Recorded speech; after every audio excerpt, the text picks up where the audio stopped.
नमस्कार विद्यार्थी मित्रांनो, तुम्हा सर्वांचं गणित सेतू या यूट्यूब चॅनलला स्वागत आहे। आज आपण पाहणार आहोत linear equations in two variables या चॅप्टरचा प्रॅक्टिस सेट 1.2। जर पेपर सोपा असेल तर 4 मार्क्ससाठी ग्राफिकल मेथड सॉल्व करायला येते आणि जर पेपर टफ आला तर हाच क्वेश्चन तुम्हाला 3 मार्क्ससाठी येतो। तर चला व्हिडिओला सुरुवात करूया। व्हिडिओ सुरुवात करण्या अगोदर जर चॅनलला नवीन असाल तर चॅनलला सबस्क्राइब करा आणि व्हिडिओला लाईक करा। सर्वांनी पेन नोटबुक आणि ग्राफ नोटबुक घेऊन बसा, कारण तुमची सुद्धा प्रॅक्टिस ते होणं तितकंच गरजेचं आहे। तर चला व्हिडिओला सुरुवात करूया। पहिला क्वेश्चन काय दिलाय, complete the following table to draw a graph of the equations. तुम्हाला इक्वेशन्स दिलेत आणि टेबल दिलाय। हा क्वेश्चन ऍक्टिव्हिटी बेस्ड क्वेश्चन आहे। हा क्वेश्चन तुम्हाला 2 ते 3 मार्क्ससाठी येतो। मग क्वेश्चन काय आहे बघा, तुम्हाला इक्वेशन दिले आणि टेबल दिलेला, तर तो टेबल आपल्याला कंप्लीट करायचा आहे। मग आता बघा इक्वेशन काय दिले, x + y = 3। मग आपल्याला x आणि y चे सोल्युशन्स फाइंड करायचे। तर काही ठिकाणी तुम्हाला x चं सोल्युशन दिले, y चं सोल्युशन फाइंड करायचं आणि काही ठिकाणी y चं सोल्युशन दिले, x चं सोल्युशन फाइंड करायचं। मग आता इथे बघा पहिल्यांदा काय दिले, x = 3 दिले। मग आता बघा इक्वेशन काय आहे, x + y = 3। मग x ची व्हॅल्यू किती दिली आहे, 3। मग ह्या इक्वेशन मध्ये x ची व्हॅल्यू आपण 3 पुट केली, मग 3 + y = काय मिळालं, 3 मिळालं। मग y ची व्हॅल्यू काय, y हे 3 प्लस मध्ये होतं, r च्या साइडला शिफ्ट केलं काय होणार आहे, मायनस होणार आहे। म्हणजे y काय मिळालं, 0 मिळालं। म्हणजे इथं y ची व्हॅल्यू काय आली, 0 आली। आता बघा अशा टाइपच्या क्वेश्चन मध्ये इथे तुम्हाला फायनल आन्सर ऑलरेडी दिलेला आहे 3,0। म्हणजे तुम्हाला हे तर माहिती असणार आहे की तिथे आन्सर y ची व्हॅल्यू किती येणार आहे, 0 येणार आहे। मग अशा टाइपचे जर क्वेश्चन्स आले असतील आणि तुमच्याकडे वेळ कमी असेल तर त्यावेळेस सॉल्व करण्याच्या ऐवजी इथे तुम्हाला डायरेक्ट आन्सर दिसतंय, 0 पुट केलं तरी चालेल। पण ही मेथड कधी वापरायची, जर तुमच्याकडे वेळ कमी असेल तर वापरायची। त्यामुळे बघा इथे आन्सर तुम्हाला 0 मिळाले, y ची व्हॅल्यू 0 असणार आहे। सेम त्याच पद्धतीने इथं जर बघितलं तर 0,3 हे सोल्युशन ऑलरेडी दिलेलं आहे। त्यामुळे इथं x ची व्हॅल्यू काय असणार आहे, तुम्हाला माहिती असणार आहे, 0 असणार आहे। पण ही मेथड कधी वापरायची, की जेव्हा तुमच्याकडे वेळ कमी आहे त्याच वेळेस वापरायची, किंवा आपला आन्सर बरोबर आहे का हे चेक करण्यासाठी वापरायचं। आता इथं बघा इक्वेशन काय आहे, x + y = 3 इक्वेशन आहे। मग आता इथं y ची व्हॅल्यू दिली, मग पुट करूयात y च्या ठिकाणी 5। मग x + 5 = 3 मिळालं। मग x ची व्हॅल्यू फाइंड करायची, x ऍज इट इज ठेवला आणि हा +5 होता, तो r च्या साइडला शिफ्ट केला काय होणार आहे, -5 होणार आहे। मग x = 3 - 5, x ची व्हॅल्यू किती मिळाली, -2 मिळाली। म्हणजे इथे सोल्युशन काय मिळालं, x ची व्हॅल्यू -2 येणार आहे। आणि आपण सोल्युशन कसं लिहितो, ऑर्डर पेअर मध्ये लिहितो। अगोदर x ऍक्सिस लिहितो आणि मग y ऍक्सिस लिहितो। मग त्यामुळे इथं काय येणार बघा, -2,5 येणार। आता हे सॉल्व करूयात बघा। मग काय होतं इक्वेशन, x + y = 3 होतं, y ची व्हॅल्यू पुट केली 3, मग x + 3 = 0 झालं। म्हणजे x ची व्हॅल्यू काय मिळणार आहे, हा +3 होता तो तिकडे, सॉरी इथं x + 3 = 3 येणार आहे। हा +3 r च्या साइडला शिफ्ट केल्यानंतर -3 होणार आहे। म्हणजे x काय मिळालं, 3 - 3, म्हणजे x ची व्हॅल्यू किती झाली, 0 झाली। आणि ते तर आन्सर आपल्याला अगोदर माहिती होतं। मग इतके सोपे क्वेश्चन्स तुम्हाला येतात आणि हे तर 2 ते 3 मार्कला हा क्वेश्चन येतो, त्यामुळे तिथे मार्क हे फिक्स होतात। एकदम सोप्या टाइपचा क्वेश्चन आहे, काहीच अवघड नाही। जर तुम्ही प्रॅक्टिस करत असाल तर तुम्ही आउट ऑफ मार्क्स हे घेऊ शकणार। आता नेक्स्ट इक्वेशन बघूयात, x + y = 4। मग आता बघा x - y = 4 हे इक्वेशन लिहून घेतलं। आता पहिल्या इक्वेशन मध्ये व्हॅल्यू कोणाची दिली, y ची दिली आणि y ची व्हॅल्यू किती, 0। पुट करून घेऊयात बघा। मग x - 0 = 4, म्हणजे x ची व्हॅल्यू किती मिळाली, 4। इथं व्हॅल्यू काय येणार आहे, 4। आता इथं लिहिताना व्यवस्थित लक्षात ठेवायचं, काय करणार आहे, पहिल्यांदा x लिहायचा म्हणजे 4, 0। आता नेक्स्ट काय मिळालंय तुम्हाला, इथे व्हॅल्यू काय मिळाली, -1 मिळाली। म्हणजेच काय लिहिणार बघा, x - y = 4। x ची व्हॅल्यू किती दिली आहे, -1, पुट करूयात, -1 - y = 4 झालं। मग -y आहे असं राहिलं। आता बघा इथं 4 होता आणि इथं काय आहे, -1 आहे। मग -1 ला आपण शिफ्ट करतो, त्यामुळे काय येणार बघा, 4 + 1 झालं। मग -y = 5 मिळालं। y ची व्हॅल्यू किती मिळणार आहे, मग -5, म्हणजे इथे आन्सर किती आलं, -5। आणि मग पेअर कशी लिहिणार तुम्ही, -1, -5। एवढं सोपं असतं बघा। आणि बोर्डला पण असेच क्वेश्चन्स येतात. जर तुम्ही प्रॅक्टिस करत असाल व्यवस्थित तर तुम्हाला हे खूप इझी वाटणार. नेक्स्ट क्वेश्चन आहे बघा, सॉल्व द इक्वेशन्स ग्राफिकली. म्हणजे ह्या क्वेश्चन मध्ये तुम्हाला ग्राफ ड्रॉ करायचा आहे. म्हणजे ज्यावेळेस आपण ग्राफ ड्रॉ करतो त्यावेळेस पहिल्यांदा आपल्याला सोल्युशन्स फाइंड करून घ्यायला लागतात. लास्ट व्हिडिओमध्ये मी तुम्हाला सांगितलेलं की सोल्युशन्स कसे फाइंड करतो. जर तुम्ही व्हिडिओ पाहिली नसेल तर आपल्या चॅनलला जाऊन आता व्हिडिओ बघून घ्या. मग आता बघा, पहिल्यांदा काय करतो आपण, ज्यावेळेस आपल्याला सोल्युशन्स फाइंड करायचे असतील त्यावेळेस एकदा आपण एक्सला 0 कन्सिडर करतो आणि वायचं सोल्युशन फाइंड करतो, आणि नेक्स्ट वायला 0 कन्सिडर करतो आणि एक्सचं सोल्युशन फाइंड करतो. असं केल्यानंतर आपल्याला दोन सोल्युशनच्या पेअर्स मिळतात आणि एक तिसरी पेअर आपण चॉईसनं घेतो की एक्सला काहीतरी कन्सिडर करतो किंवा वायला कन्सिडर करतो आणि तो एक आपण पॉईंट घेत असतो. आता आपण पहिल्यांदा टेबल कंप्लीट करूयात बघा. एक्स इज इक्वल टू पहिल्यांदा 0 जर पुट केलं तर हे इक्वेशन काय दिलेलं आपल्याला, x plus y is equal to 5. X is equal to 0 घेतलं तर वायची व्हॅल्यू किती येणार आहे, 5 येणार.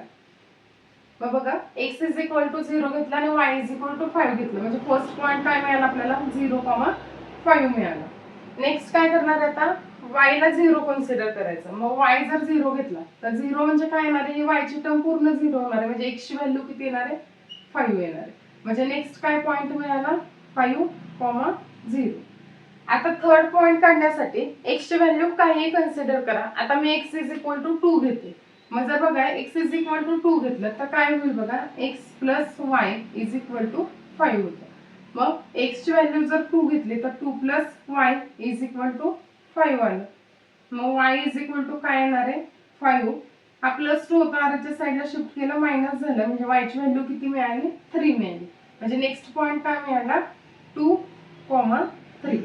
मग आता आपण फर्स्ट इक्वेशनचे तिन्ही सोल्युशन्स फाइंड करून घेतले.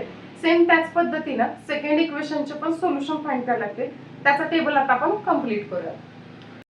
आता नेक्स्ट इक्वेशन मध्ये x is equal to 0 put केलं तर वायची व्हॅल्यू किती येईल बघा, x is equal to 0 put करतोय म्हणजे minus y is equal to 3 मिळणार आहे. म्हणजे वायची व्हॅल्यू किती मिळाली, -3 मिळाली. मग फर्स्ट पॉईंट काय मिळाला, 0, -3 मिळाला. सेम तसंच आता y is equal to 0 put करायचं. मग y is equal to 0 put केल्यानंतर ही पूर्ण टर्म 0 होईल, त्यामुळे x इज इक्वल टू काय मिळालं, 3 मिळालं. नेक्स्ट पॉईंट झाला मग 3,0 मिळालं. आता अजून एक पॉईंट काढायचा आहे. मग आता आपण जर x is equal to 5 put केलं तर काय मिळेल बघा आपल्याला, x minus y is equal to 3. हे इक्वेशन होतं. x च्या ऐवजी 5 पुट करतोय मग 5 minus y is equal to 3 झालं. मग हा 5 आपण आरच्या साईडला शिफ्ट करतोय मग minus y is equal to 3 minus 5 मिळालं. म्हणजेच minus y is equal to -2 मिळालं. म्हणजे वायची व्हॅल्यू किती मिळाली, 2 मिळाली. मग वायची व्हॅल्यू 2 आली म्हणजे सोल्युशन काय मिळालं, 5,2. मग आता आपण हे सोल्युशन्स फाइंड करून घेतले. आता आपल्याला काय करायचं, हेच पॉईंट ग्राफवर प्लॉट करायचे आणि ह्या दोन्ही पॉईंटचे एक एक लाईन स्ट्रेट लाईन येईल. तर ते स्ट्रेट लाईन ज्या पॉईंटला इंटरसेक्ट होईल तर ते पॉईंट म्हणजेच काय असणार आहे, या ग्राफिकल मेथडचं सोल्युशन असणार. तर चला आता ग्राफ ड्रॉ करूया. आता हे जे पॉइंट्स आहेत ते आपण ग्राफवर प्लॉट करूयात. तर त्याच्या अगोदर बघा, ग्राफ बद्दल काही गोष्टी माहिती असणं गरजेचं असणार आहे. आता हा असतो तर तो एक्स ऍक्सिस असतो आणि हा असतो तो वाय ऍक्सिस असतो.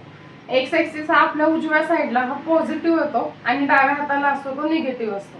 सेम तसंच वाय ऍक्सिस ज्यावेळेस आपण वर जाणार आहे तर त्यावेळेस वाय ऍक्सिसच्या सर्व व्हॅल्यू पॉझिटिव्ह मध्ये असतात आणि ज्यावेळेस आपण खाली येतो तर त्यावेळेस वायच्या व्हॅल्यू ह्या निगेटिव्ह असतात. मग हा झाला आडवा जो असणार आहे तो एक्स ऍक्सिस आहे आणि उभा आहे तो वाय ऍक्सिस आहे. मग आता आपल्याला हे पॉईंट प्लॉट करायचे. पहिला पॉईंट आहे बघा 0,5. म्हणजे एक्स ऍक्सिस वर 0 पाहिजे आणि वाय ऍक्सिस वर किती पाहिजे, 5 पाहिजे. म्हणजे तो पॉईंट कोणता येणार बघा, ह्या पॉईंटला एक्स 0 आहे आणि वाय 5 आहे. म्हणजे तो पॉईंट कोणता झाला, हा झाला. मग त्याला नाव देऊयात बघा 0, 0,5. हा एक पहिला पॉईंट झाला बघा. नेक्स्ट पॉईंट कोणता आहे, 5,0. मग 5,0 म्हणजे काय असणार आहे, तर एक्स ऍक्सिस वर 5 पाहिजे. मग एक्स ऍक्सिस वर 5 कुठे येणार आहे, इथे येणार आहे. आणि वाय ऍक्सिस वर 0 म्हणजे हा पॉईंट झाला आपला. काय येणार बघा, कोणता पॉईंट होता, 5,0. हे दोन पॉईंट प्लॉट केले आपण. आता तिसरा पॉईंट काय, 2,3. म्हणजे एक्स 2 पाहिजे आपल्याला आणि वाय किती पाहिजे, 3 पाहिजे. म्हणजे तो पॉईंट कुठे येणार आहे, ह्या पॉईंटला येणार आहे बघा. एक्स ऍक्सिस 2 आणि वाय ऍक्सिस 3. याचा पॉईंट कोणता होता, 2,3. आता हे जे 3 पॉइंट मिळाले तर ह्या 3 पॉइंट मधून पास होणारे आपल्याला एक स्ट्रेट लाईन काढायची आणि ते लाईन म्हणजेच कोणतं असणार इक्वेशन x + y = 5 असणार. आता आपण फर्स्ट इक्वेशनची लाईन ड्रॉ करून घेतली बघा. ह्या 3 पॉइंट मधून पास होणारी एक स्ट्रेट लाईन ड्रॉ केली आणि त्या लाईनला इक्वेशन दिलं बघा x + y = 5. जसं फर्स्ट लाईन ड्रॉ केली आपण तसेच आपण सेकंड इक्वेशनची लाईन ड्रॉ करणार आहे. मग पॉइंट्स काय आहेत बघा 0, -3 म्हणजे x ऍक्सिस वर 0 म्हणजे कुठे येणार आहे इथं आणि y -3 म्हणजे कुठे येणार आहे या पॉइंटला येणार आहे. नेक्स्ट कोणता पॉइंट आहे बघा 3, 0 म्हणजे x3 पाहिजे आणि y किती पाहिजे 0 म्हणजे तो पॉइंट हा झाला. पॉइंटला आपण नाव देऊयात बघा. हा होता 0, -3 आणि हा होता 3, 0. आता अजून एक कोणता पॉइंट राहिलाय 5, 2. x ऍक्सिस वर 5 पाहिजे आणि y ऍक्सिस वर 2 पाहिजे म्हणजे तो पॉइंट कुठे येणार आहे ह्या पॉइंटला येणार आहे बघा 5, 2. मग हे तिन्ही पॉइंट्स आपल्याला जॉईन करायचे आणि ते पॉइंट जॉईन केल्यानंतर दोन्ही लाईन ज्या पॉइंटला इंटरसेक्ट होते ते म्हणजे x आणि y चं सोल्युशन असणार आहे. बघूयात आता जॉईन करूया. आता ह्या दोन्ही लाईन ड्रॉ केल्यानंतर पॉइंट ऑफ इंटरसेक्शन कोणता मिळतोय बघा. इथं x ऍक्सिस वर 4 आणि y ऍक्सिस वर कोणता येतोय 1 येतोय. म्हणजे पॉइंट ऑफ इंटरसेक्शन काय मिळालं आपल्याला 4, 1 म्हणजे सोल्युशन काय झालं 4, 1. मग लास्ट लाईन फक्त काय लिहिणार तुम्ही द पॉइंट ऑफ इंटरसेक्शन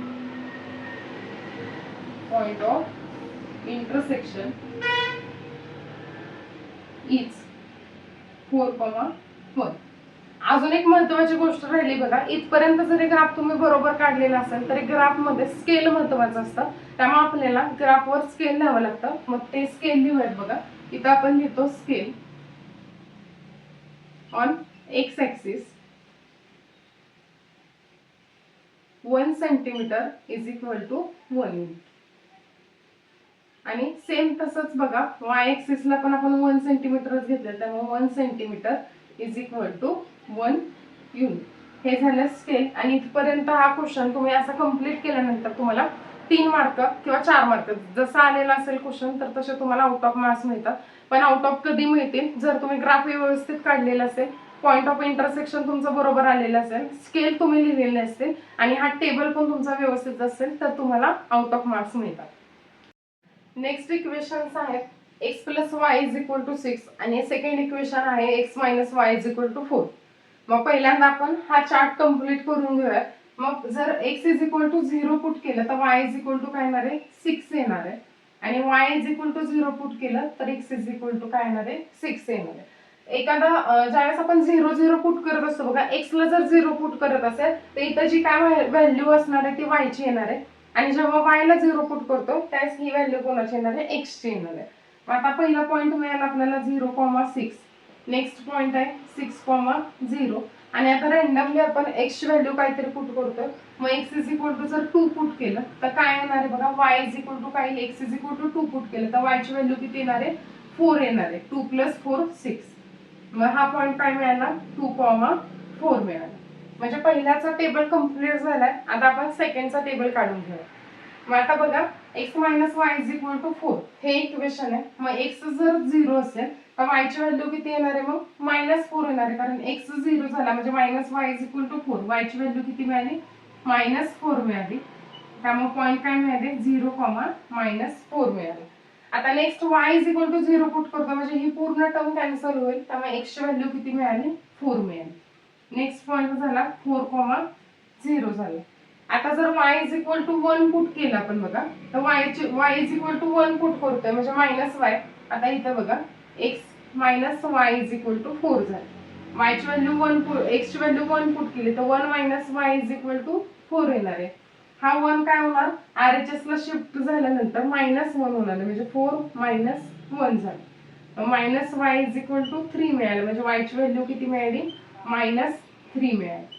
मग नेक्स्ट पॉइंट काय मिळाला 1, -3 मिळालं. हे जे पॉइंट्स आहेत तर ते पॉइंट आता आपल्याला ग्राफवर प्लॉट करायचे. आता आपण ही जी फर्स्ट लाईन आहे x + y = 6 ह्या लाईनचे आपण पॉइंट प्लॉट करून घेऊया बघा. फर्स्ट पॉइंट आहे 0, 6 म्हणजे x ऍक्सिस वर 0 पाहिजे. तो कुठं असणार आहे बघा इथं आणि y किती आहे 6 आहे म्हणजे तो पॉइंट काय झाला हा झाला 0, 6. नेक्स्ट पॉइंट आहे बघा 6, 0 म्हणजे तो पॉईंट कोणता येणार आहे, हा पॉईंट येणार आहे x6 आणि y0 6,0 आणि नेक्स्ट पॉईंट कोणता आहे 2,4 म्हणजे x ऍक्सिस वर 2 पाहिजे आणि y ऍक्सिस वर काय पाहिजे 4 पाहिजे. मग हे तिन्ही पॉइंट मधून पास होणारे आपण एक स्ट्रेट लाईन ड्रॉ करून घेऊया. आपण फर्स्ट इक्वेशनची लाईन ड्रॉ केली आहे. आता त्याच पद्धतीने आपण सेकंड इक्वेशनचे पॉइंट प्लॉट करून घेऊया. बघा पहिला पॉइंट आहे 0, -4 म्हणजे x ऍक्सिस वर 0 पाहिजे आणि y ऍक्सिस वर काय पाहिजे -4 पाहिजे. म्हणजे हा पॉइंट झाला 0, -4 झाला. नेक्स्ट पॉइंट कोणता आहे 4,0 म्हणजे x 4 येणार आहे आणि y 0 म्हणजे तो पॉइंट झाला हा. आणि थर्ड पॉइंट कोणता आहे 1, -3 म्हणजे x ऍक्सिस वर 1 पाहिजे आणि y ऍक्सिस वर काय पाहिजे -3 पाहिजे. म्हणजे तो पॉइंट कुठे येणार आहे बघा, हा पॉइंट इथे येणार. मग हे जे 3 पॉइंट मिळाले 1, -3 हे जे 3 पॉइंट मिळाले तर हे तिन्ही पॉइंट आपल्याला जॉईन करायचे आणि एक स्ट्रेट लाईन ड्रॉ करायची. आता बघा दोन्ही लाईन आपण ड्रॉ केल्यात आणि दोन्ही लाईन्स आता इंटरसेक्शन पॉइंट काढूया. आता ह्या ज्या दोन्ही लाईन आहेत तर त्या ह्या पॉइंटला मीट होत आहेत बघा. म्हणजे पॉइंट ऑफ इंटरसेक्शन काय येणार आहे, हा पॉइंट ऑफ इंटरसेक्शन येणार आहे. मग तो पॉइंट कोणता येतोय बघा, एक्स ऍक्सिस वर कोणता आहे, एक्स ला 5 आहे आणि वाय ऍक्सिस साठी काय येते, वाय साठी 1 येते. म्हणजे पॉइंट ऑफ इंटरसेक्शन काय मिळाला 5,1. मग लास्ट लाईन काय लिहिणार आपण, the point of intersection, the point of intersection of two lines is काय मिळाला 5,1. म्हणजे फायनल सोल्युशन काय असणार आहे 5,1. जे जे क्वेश्चन्स ग्राफिकल मेथडने आपण सॉल्व्ह करतोय तर तेच क्वेश्चन तुम्ही एलिमिनेशन मेथडने जरी सॉल्व्ह केले तरी बघा त्याचा आन्सर तुमचा सेमच येणार आहे. म्हणजे आन्सर काय येणार आहे तुमचा 5,1 येणार. आजच्या व्हिडिओमध्ये आपण ग्राफिकल मेथडचा स्टडी केला. नेक्स्ट व्हिडिओमध्ये आपण क्रॅमर्स रूल शिकणार आहे. भेटूयात नेक्स्ट व्हिडिओमध्ये. तोपर्यंत सर्वांनी स्टडी करत राहा. व्हिडिओ आवडल्यास व्हिडिओला लाईक करा आणि गणित सेतू या चॅनलला सबस्क्राईब करा. धन्यवाद.